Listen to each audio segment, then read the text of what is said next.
Recording by Ryan Mashing. The Ultimate Experiment by Thornton, DeKy. No living soul breathed upon the earth. Only robots carrying on the last great order. They were all gone now, the masters, all dead and their atoms scattered to the never-ceasing winds that swept the great chrysolite city towers in ever-increasing fury. That had been the last wish of each as he had passed away, dying from sheer old age. True, they had fought on as long as they could to save their kind from utter extinction, but the comet that had trailed its poisoning wake across space to leave behind it, upon Earth, a noxious, lethal gas vapor, had done its work too well. No living soul breathed upon the Earth. No one lived here now, but Chiron and his kind. And, so thought Chiron to himself, he might as well be a great unthinking robot, able to do only one thing instead of the mental giant he was. So obsessed had he become with the task he had set himself to do. Yet, in spite of a great loneliness and a strong fear of a final frustration, he worked on with the others of his people, hardly stopping for anything except the very necessities needed to keep his big body working in perfect coordination. Tirelessly he worked, for the masters had bred, if that is the word to use, fatigue and the need for restoration out of his race long decades ago. Sometimes, though, he would stop his work when the great red dying sun began to fade into the west, and his round eyes would grow wistful as he looked out over the great city that stretched in towering minarets and lofty spires of purest crystal blue for miles on every side. A fairy city of rarest hue and beauty, a city for the gods, and the gods were dead. Chiron felt, at such times, the great loneliness that the last masters must have known. They had been kind, the masters, and Chiron knew that his people, as they went about their eternal tasks of keeping the great city in perfect shape for the masters who no longer needed it, must miss them as he did. Never to hear their voices ringing, never to see them again gathered in groups to witness some game or to play amid the silvery fountains and flowery gardens of the wondrous city, made him infinitely saddened. It would always be like this, unless... But thinking, dreaming, reminiscing, would not bring it all back, for there was only one answer to still the longing: work. The others worked and did not dream, but instead kept busy tending to the 1,001 tasks the masters had set them to do, had left them doing when the last master perished. He, too, must remember the trust they had placed in his hands and fulfill it as best he could. From the time the great red eye of the sun opened itself in the east, until it disappeared in the blue haze beyond the chrysolite city, Chiron labored with his fellows.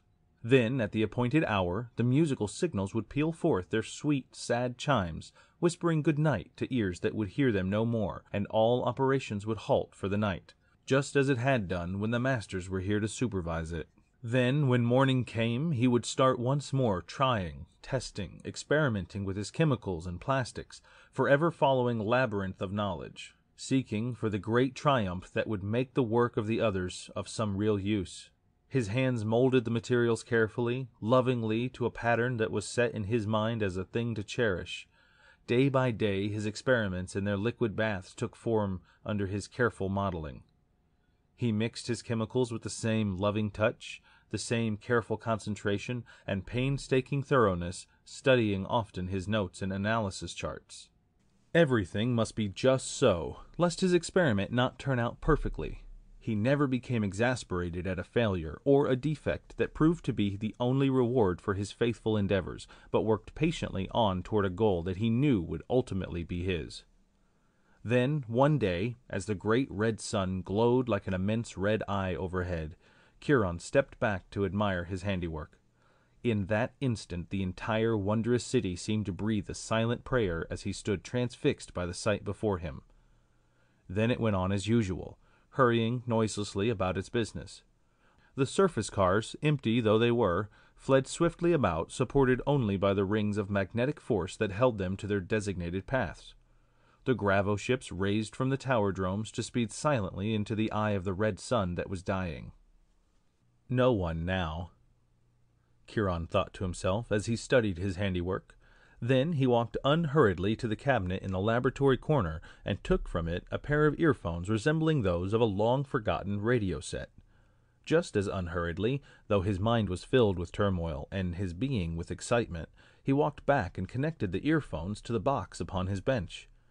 The phones dangled into the liquid bath before him as he adjusted them to suit his requirements. Slowly, he checked over every step of his experiments before he went farther. Then, as he proved them for the last time, his hand went slowly to the small knife switch upon the box at his elbow. Next, he threw into connection the larger switch upon his laboratory wall, bringing into his laboratory the broadcast power of the chrysolite city. The laboratory generators hummed softly, drowning out the quiet hum of the city outside. As they built up, sending tiny, living electrical impulses over the wires like minute currents that come from the brain, Chiron sat breathless, his eyes intent. Closer to his work he bent, watching lovingly, fearful lest all might not be quite right. Then his eyes took on a brighter light as he began to see the reaction. He knew the messages that he had sent out were being received and coordinated into a unit that would stir and grow into intellect. Suddenly, the machine flashed its little warning red light and automatically snapped off. Chiron twisted quickly in his seat and threw home the final switch. This, he knew, was the ultimate test. On the results of the flood of energy impulses that he had set in motion rested the fulfillment of his success or failure. He watched with slight misgivings. This had never been accomplished before. How could it possibly be a success now? Even the masters had never quite succeeded at this final test. How could he, only a servant? Yet it must work, for he had no desire in life but to make it work. Then, suddenly, he was on his feet, eyes wide. From the two long, coffin-like liquid baths there arose two perfect specimens of the Homo sapiens. Man and woman they were, and they blinked their eyes in the light of the noonday sun, raised themselves dripping from the baths of their creation, and stepped to the floor before Chiron.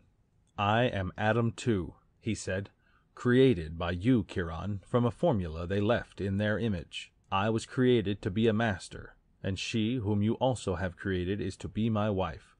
We shall mate, and the race of man shall be reborn through us and others whom I shall help you create." The man halted at the last declaration he intoned and walked smilingly toward the woman who stepped into his open arms, returning his smile. Chiron smiled too within his pumping heart. The words the man had intoned had been placed in his still pregnable mind by the teleteach phones and record that the last master had prepared before death had halted his experiments. The actions of the man toward the woman, Chiron knew, was caused by the natural constituents that went to form his chemical body and govern his humanness. He, Chiron, had created a living man and woman. The masters lived again because of him. They would sing and play, and again people the magnificent chrysolite city because he loved them and had kept on until success had been his. But then, why not such a turnabout? Hadn't they, the masters, created him, a superb, thinking robot?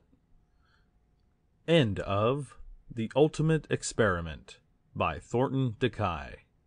Recording by Ryan Mashing.